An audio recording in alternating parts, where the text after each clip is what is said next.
Around 100 BCE, someone built a machine with dozens of interlocking bronze gears capable of tracking the positions of the planets, predicting eclipses years into the future, and calculating the dates of the Olympic Games. Nothing comparably complex is known again until medieval Europe.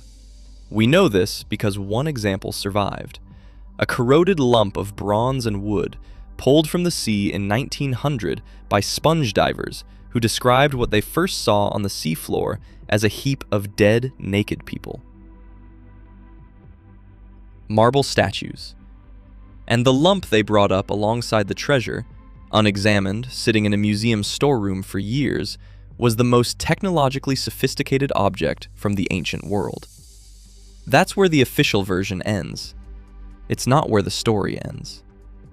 Easter 1900, the Aegean Sea. Captain Dimitrios Kondos of Simi Island is practical in the way that men who make a living at depth tend to be practical. Weather reading, navigation, the logistics of long dives in cold water. He and his crew are sailing south toward fishing grounds off North Africa. Sponges are the point. A storm forces them to shelter near a small, rocky, largely uninhabited island called Antikythera. One of his divers, Elias Stadiatis, goes down to look for sponges. He surfaces pale, reports the dead bodies, the heap of marble figures lying in the silt, arms and torsos scattered across the seafloor at 45 meters depth. Kondos goes down himself to verify.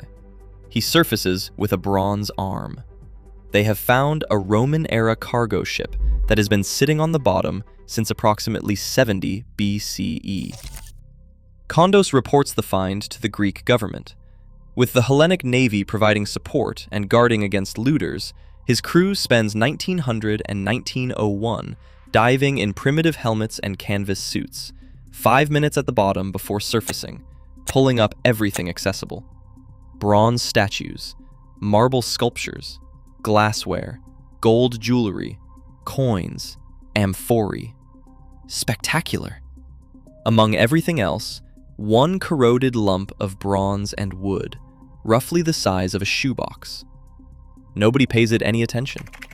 All of it goes to the National Archaeological Museum in Athens. The statues get the work they deserve.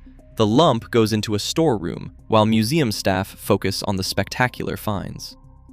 Nearly 2 years pass. In 1902, archaeologist Valerios Steas is working through a pile of unidentified fragments when he notices something embedded in one of the pieces of what everyone has been treating as corroded rock. A gear wheel. Bronze. Precisely cut. He looks closer. More gears, interlocking. Part of a mechanism that had been sitting in a storeroom since the salvage ended. His initial conclusion, some kind of astronomical clock.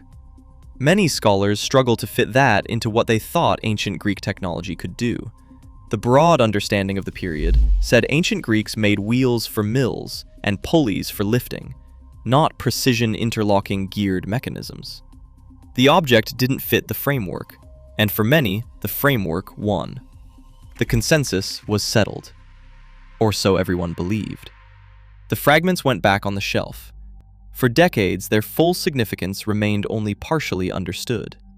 What nobody in 1902 could have established clearly, what required another century of gradually improving tools, is what the mechanism actually was. Around 100 BCE, possibly earlier, someone built an astronomical calculator unlike anything else that has survived from antiquity. About 30 corroded bronze gears remain in the surviving fragments, and modern reconstructions propose a fuller original system. When you turned a hand crank on the side, the gears moved, and dials and pointers tracked the positions of the sun, the moon, and the 5 planets known to the ancient world at any date in the past or future. It predicted eclipses. It tracked the metonic cycle, the 19-year pattern in which lunar phases repeat on the same calendar dates. It calculated the Saros cycle, which predicts eclipses over 223-month intervals. It tracked the dates of the ancient Olympic Games and other athletic festivals. The gear teeth suggest a tradition of precision metalworking that the archaeological record almost entirely fails to preserve elsewhere. The astronomical knowledge encoded in the mechanism implies a theoretical understanding of planetary motion that scholars had assumed was primarily abstract in the ancient world, not mechanically embodied. Nothing comparably complex is known from the ancient world, or from anywhere in the centuries that followed, until medieval Europe began building the first mechanical clocks. That gap is not a footnote.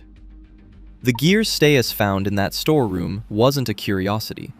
It was evidence of a technical world that had been nearly entirely erased. Quick pause. If this is the kind of thing you want more of, subscribe. It's how this channel survives. Derek de Sola Price was a physicist at Yale. Compact, driven, the kind of man who moved between disciplines without apology, trained in physics, then turned himself into a historian of science because he believed how knowledge developed was as interesting as knowledge itself. He was in his mid-30s when he first encountered the Antikythera fragments seriously in the 1950s. He spent 20 years on it. The tools available to him, gamma-ray imaging, early X-ray work, patient examination of each fragment, were the best of their era and not sufficient. He could see that gears were there. He couldn't fully map their arrangement or read the inscriptions that lay hidden inside corroded surfaces. In 1974, he published a landmark paper, Gears from the Greeks. His conclusion was that the mechanism was a sophisticated astronomical computer, the most complex scientific instrument known from antiquity. He called it a computer before most people were prepared to hear the word applied to something 2,000 years old. His reconstruction was incomplete. Some of what he got right was remarkable. Some of what he got wrong would take another 30 years and a different kind of imaging to correct. He died in 1983. The fuller picture came later. The clue had been in those fragments for years. The technology to read it properly didn't yet exist. 2005. Athens, National Archaeological Museum. Tony Freeth had been working on the mechanism for years by this point. Mathematician, former filmmaker, the kind of person who fixes on a problem and does not release it. He arrives with a team from Britain, Greece, and the United States, carrying equipment Price never had. X-ray computed tomography, three-dimensional scanning that builds digital reconstructions of what's inside the corroded bronze without touching it. Internal gearing visible for the first time. Inscriptions on surfaces sealed inside the fragments for 2,000 years suddenly legible. The 2006 Nature paper transforms the picture. Internal structure mapped with a precision impossible before. Astronomical functions Price had missed or approximated, now identified clearly. And the inscriptions, texts that turn out to be partly an instruction manual, labels for the dials, descriptions of what each cycle tracked. The mechanism had a user guide. This was a finished instrument, sophisticated enough to require written explanation for the person operating it. Freeth and his team don't stop there. The front of the mechanism, the Cosmos model, the planetary display showing the movement of the planets across the sky, remained the hardest part to reconstruct. The back had been substantially decoded. The front required more.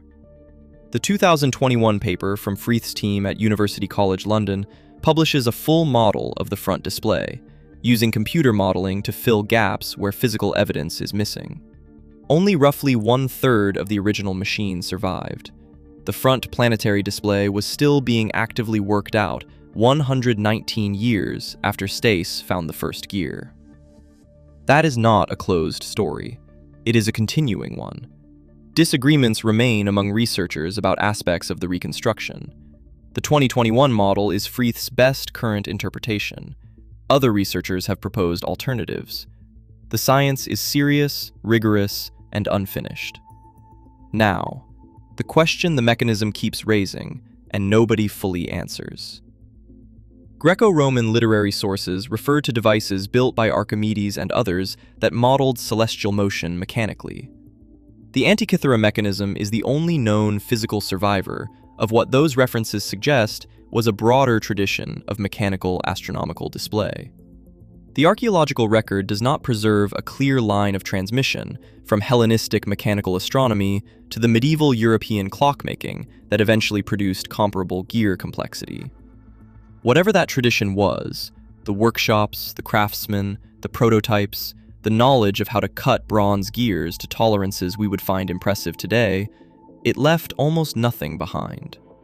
This machine survived because it was aboard a ship that sank at 45 meters depth off a remote Greek island, shallow enough for sponge divers to reach. If the depth had been 60 meters, if the storm had driven condos elsewhere, if nobody had bothered with the corroded lump among the spectacular statues, the tradition would be entirely invisible to us. What was lost isn't only a machine. It's evidence of a level of technical and scientific culture that almost nothing else in the archaeological record preserves. A civilization capable of this left behind almost no other trace of the tradition that produced it. That loss has no villain. It went the way most things go, gradually, through political upheaval, the non-survival of perishable materials, the ordinary discontinuity of knowledge between generations when the institutions that carry it collapse. The moral question the mechanism keeps raising isn't about conspiracy, it's about fragility, about how much of what any civilization knows depends entirely on the accident of survival. The mechanism was found in 1901, dismissed as impossible. Its full significance remained only partially understood for decades. Then scanned properly a century after its discovery, partially reconstructed, then revised. The front display modeled in 2021. The answer arrived decades before the acceptance did. The space between 1902 and 2006, between Stias finding the gear and Frith's team reading the inscriptions inside, is where the real story lives. What was lost around it, the workshops, the craftsmen, the other machines, the tradition, nobody noticed that disappearing either. The Antikythera mechanism is what survives when almost everything else doesn't. That's what makes it extraordinary. And that's what makes the question of what else was lost worth asking. That's what this channel is for. Subscribe. Leave a comment. Tell me what you think happened to the tradition, and whether you think there are others like this still on the seafloor. See you next time.